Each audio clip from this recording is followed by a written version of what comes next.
Como é que o senhor analisa aí num início, como é que o senhor tem analisado a atuação do poder público diante de uma tragédia em andamento?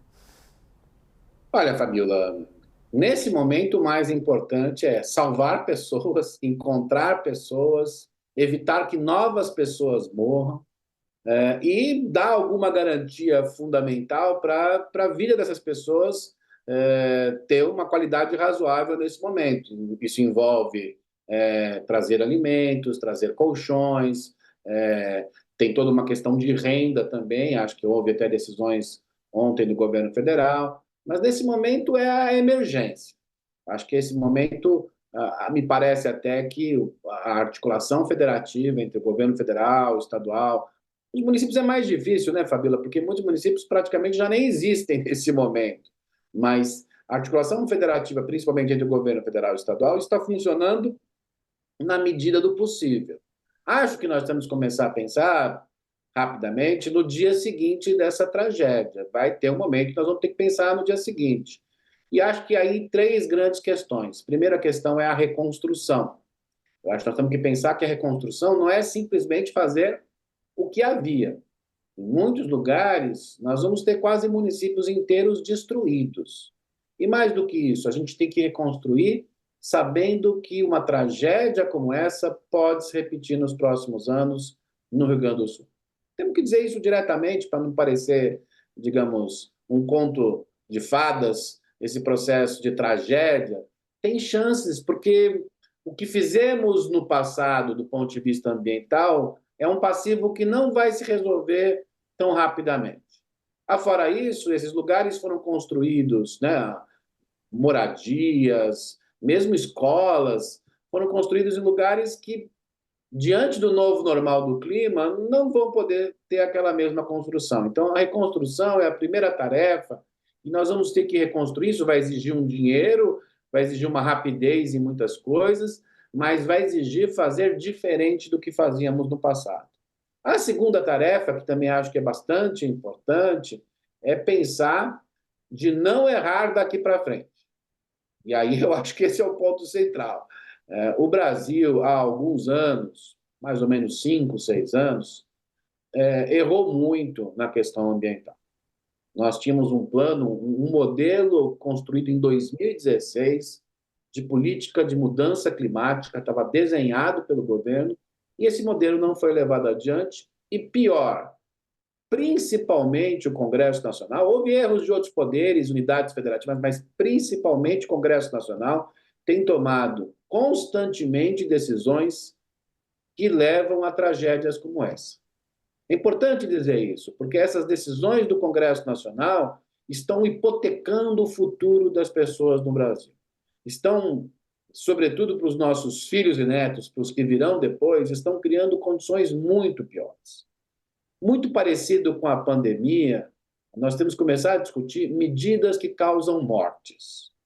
Nós estamos aí vendo um processo em que decisões legislativas do Congresso Nacional vão causar mais mortes no futuro.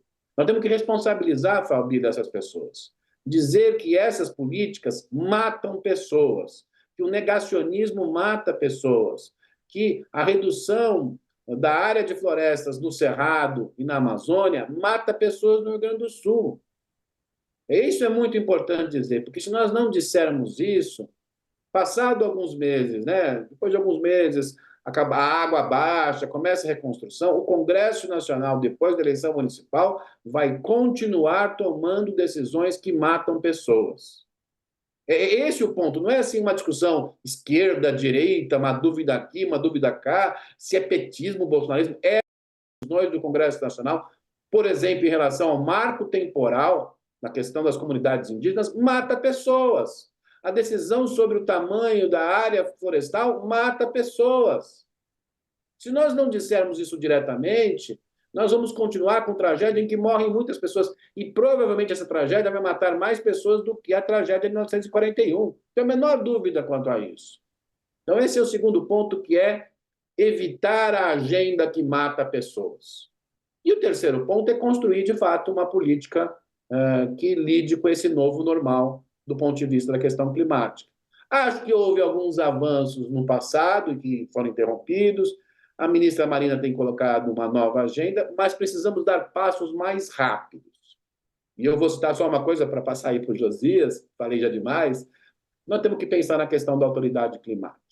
A questão da autoridade climática, que foi colocada originalmente pela ministra Marina, significa ter uma estrutura maior de Estado e que comece a criar a agenda de futuro. E não é tão futuro assim, não, uma agenda de futuro para o país, porque se nós não tivermos essa agenda, mais e mais pessoas vão perder seus bens, mais e mais pessoas vão morrer, e a economia sofre com tudo isso. Então tem que parar com esse negócio do negacionismo e acelerar a agenda, não só de adaptação, mas de mitigação em relação a esse novo normal climático.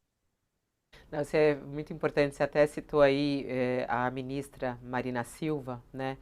Que todo mundo lembra dela hoje. Ela até estava falando hoje mais cedo, até na Rádio CBN, que eu estava acompanhando, e ela falando que ela fala isso há 30, 40 anos. Aí ela falou uma frase que me impressionou bastante, que ela diz, porque a gente está falando toda hora, os recursos, e junta, e doa, e cai, libera o dinheiro. Aí ela fala assim, o dinheiro ele não tem como reconstruir a natureza, né? O dinheiro não traz de volta a natureza destruída, e por isso que os alertas que chegam dos ambientalistas são muito importantes, porque depois que a natureza foi destruída, né, você tem que, claro, você usa esse dinheiro para você tentar reconstruir alguma coisa em relação à natureza, mas não pode se transformar, a frase dela é, não podemos transformar dinheiro em natureza, né?